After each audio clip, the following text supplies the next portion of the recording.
Assalamualaikum warahmatullahi wabarakatuh. Perkenalkan, nama saya Raditya Rizky Padilla. Saya akan menjelaskan tentang fenomena KDRT. KDRT atau kekerasan dalam rumah tangga adalah fenomena yang terjadi di banyak negara termasuk Indonesia. Ini mencakup berbagai bentuk kekerasan fisik, psikologi, seksual, dan ekonomi yang dilakukan oleh seseorang terhadap anggota keluarganya, baik pasangan hidup, anak maupun anggota keluarganya. Angka terjadi KDRT di Indonesia sulit untuk dipastikan dengan akurat karena banyak kasus yang tidak dilaporkan ke pihak berwenang. Namun berdasarkan data dari berbagai sumber termasuk lembaga pemerintahan dan non-pemerintahan, tingkat kekerasan dalam rumah tangga di Indonesia masih cukup tinggi.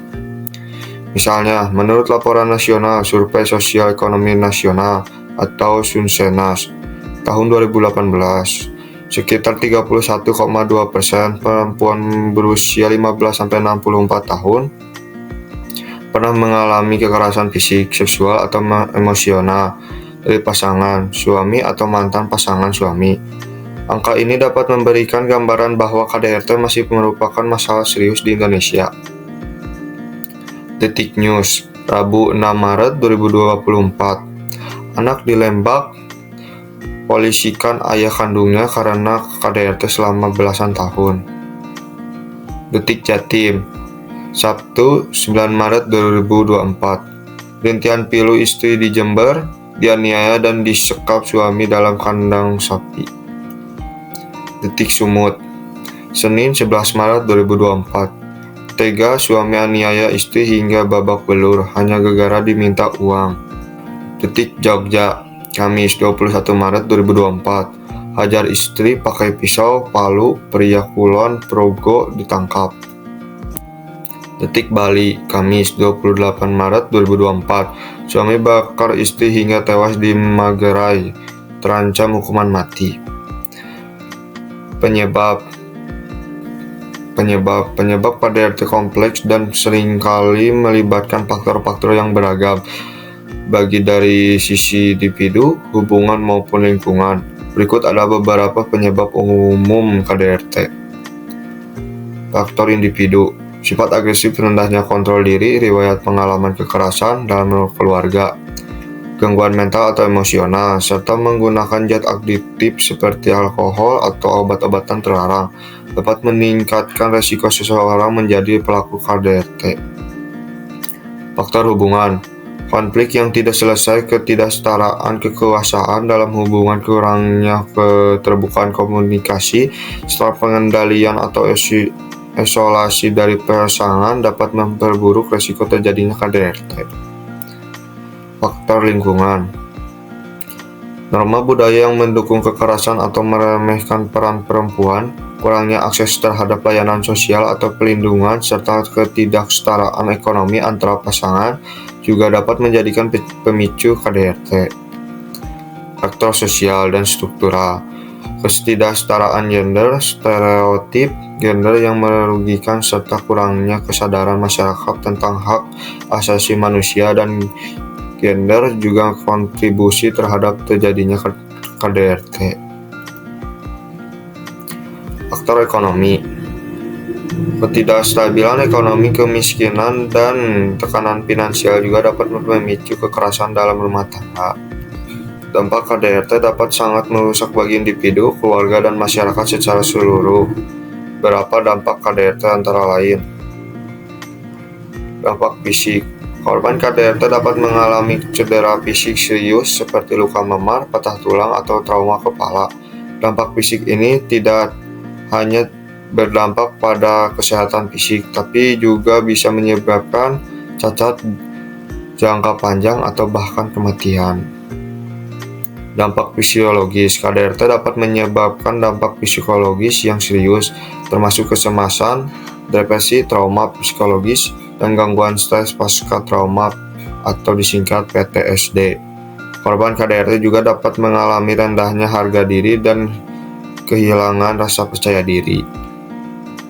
Dampak sosial dan emosional: KDRT dapat mengganggu hubungan sosial korban dan keluarga, teman, dan masyarakat. Korban mungkin merasa terisolasi, merasa malu atau bersalah, dan mengalami kesulitan dan membangun kembali kehidupan sosial mereka. Dampak ekonomi, KDRT dapat memiliki dampak ekonomi yang signifikan baik bagi korban maupun masyarakat secara keseluruhan. Korban mungkin mengalami kerugian finansial karena harus mengeluarkan biaya untuk perawatan medis atau kehilangan pendapat karena tidak dapat pekerjaan. Dampak generasional, KDRT dapat memiliki dampak yang berkelanjutan pada generasi yang akan datang. Anak-anak yang tumbuh dalam lingkungan yang penuh kekerasan cenderung mengalami masalah perilaku, kesehatan mental, dan hubungan yang tidak sehat di kemudian hari. Dampak KDRT bukan hanya dirasakan oleh korban, tetapi juga oleh keluarga, masyarakat, dan negara secara keseluruhan. Oleh karena itu, pentingnya untuk mencegah dan mengatasi KDRT mulai pendekatan yang komprehensif, termasuk pendidikan, penguatan hukum, layanan dukungan korban, dan perubahan budaya yang mendorong penghormatan terhadap hak asasi manusia dan kesetaraan gender. Pencegahan kekerasan seksual melibatkan upaya dari berbagai sektor, termasuk pendidikan, menegakkan hukum, layanan, dukungan, dan perubahan budaya. Berikut adalah beberapa upaya pencegahan kekerasan seksual yang dapat dilakukan. Pendidikan dan kesadaran.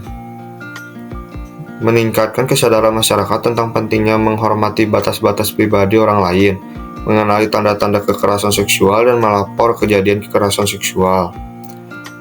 Pelatih dan pendidikan seksual, memberikan pelatihan kepada anak-anak dan remaja tentang seksual yang sehat, hak-hak seksual, dan bagaimana merespons situasi yang tidak aman secara seksual.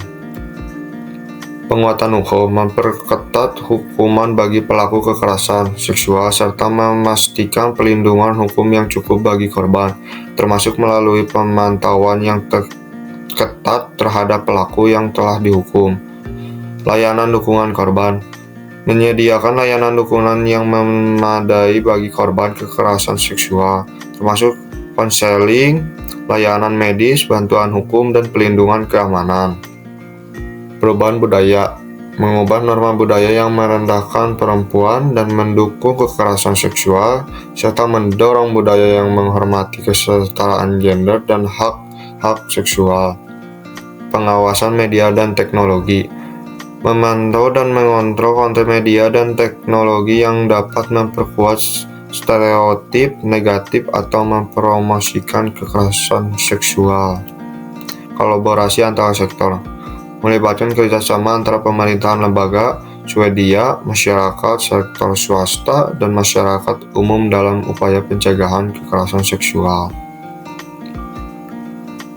Mungkin cuma segitu saja. Mohon maaf bila ada kesalahan. Wassalamualaikum warahmatullahi wabarakatuh.